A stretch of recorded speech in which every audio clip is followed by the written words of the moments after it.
Hello and welcome to lecture tube. इस video में हम बात करने वाले हैं shooting star versus inverted hammer के बारे में और हैमर वर्सेस हैंगिंग मैन जैसे सिंगल कैंडलस्टिक्स पैटर्न के बारे में। हम जानेंगे कि इन कैंडलस्टिक्स का क्या मतलब होता है और इन्हें देखकर हम कैसे ट्रेड ले सकते हैं। लास्ट वीडियो में हम इन दोनों कैंडलस्टिक्स के बारे में बात कर चुके हैं और इसका लिंक मैं आई बटन में दे दूंगा, आप इसे भी देख सकते हैं। तो चलिए स्टार्ट करते हैं। सबसे पहले शूटिंग स्टार।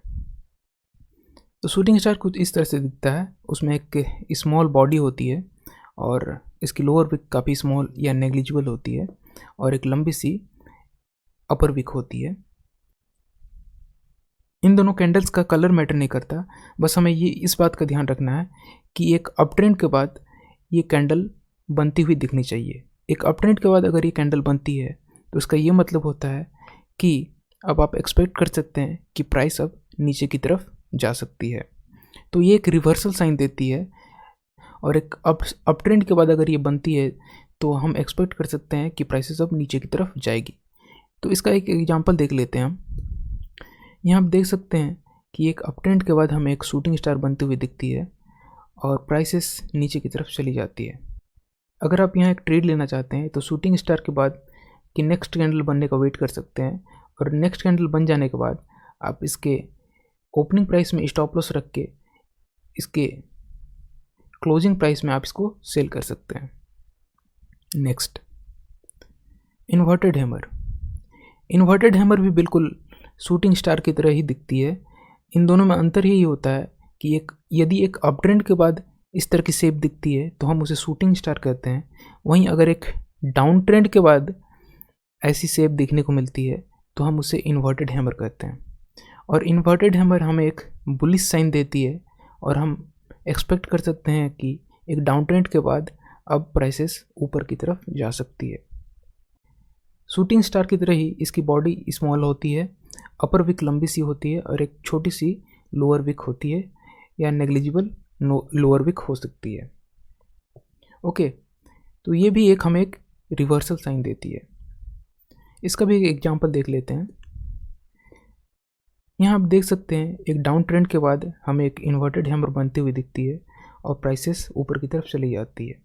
अगर आप यहाँ एक ट्रेड लेना चाहते हैं तो इन्वर्टेड हैमर के दिखने के बाद नेक्स्ट कैंडल बनने का वेट कर सकते हैं और नेक्स्ट कैंडल यदि बुलिश बनती है, ग्रीन कैंडल बनती है, तो आप उसके ओपनिंग प्राइस में स्टॉप लॉस रख के क्लोजिंग प्राइस में उसे बाय कर सकते हैं। Next, hammer. हैमर कुछ इस तरह से दिखती है। इसकी बॉडी छोटी सी होती है, इसका अपर विक ऑलमोस्ट नेग्लिजिबल या वेरी स्मॉल होता है और इसकी लोअर विक लंबी सी होती है। जितनी लंबी इसकी लोअर विक होगी उतना ही ये एक बुलिश साइन देगी हमें। बस एक बात का हमें यहाँ ध्यान रखना है कि एक डाउन ट्रेंड के बाद ये कैंडल अगर दिखती है तभी हम इसको मानेंगे कि ये एक बुलिश साइन है और हम एक्सपेक्ट करेंगे कि प्राइसेस अब ऊपर की तरफ जा सकती है। जितनी लंबी इसकी लोअर विक होगी उतनी ही ज़्यादातर चांसेस है प्राइसेस के ऊपर की तरफ जाने के। इसका एक एग्जांपल देख लेते हैं। यहाँ आप देख सकते हैं एक डाउन ट्रेंड के बाद हमें एक हैमर देखने को मिलती है।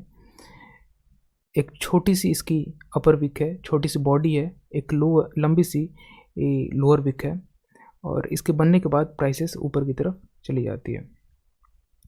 अगर आप यहाँ ट्रेड लेना चाहते हैं तो इस कैंडल के दिखने के बाद आप नेक्स्ट कैंडल बनने का वेट कर सकते हैं और इसके ओपनिंग प्राइस में स्टॉप लॉस रख के इसके क्लोजिंग प्राइस में यहाँ बाय कर सकते हैं।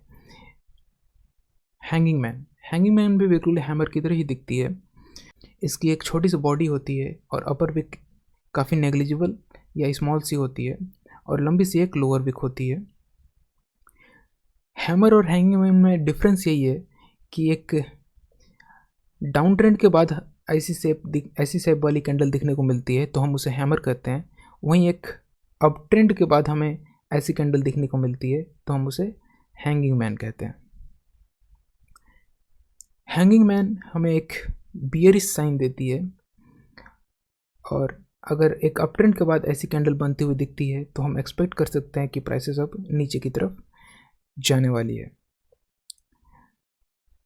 ओके, तो इसका एक एग्जांपल देख लेते हैं। यहाँ आप देख सकते हैं कि एक अप ट्रेंड के बाद हमें एक हैंगिंग मैन यहाँ पे बनती हुई दिखती है और प्राइसेस नीचे की तरफ चली जाती है। अगर आप यहाँ एक ट्रेड लेना चाहते हैं तो हैंगिंग मैन के बाद वाली कैंडल बनने का वेट कर सकते हैं और इसके ओपनिंग प्राइस में स्टॉप लॉस रख के क्लोजिंग प्राइस में आप इसे सेल कर सकते हैं।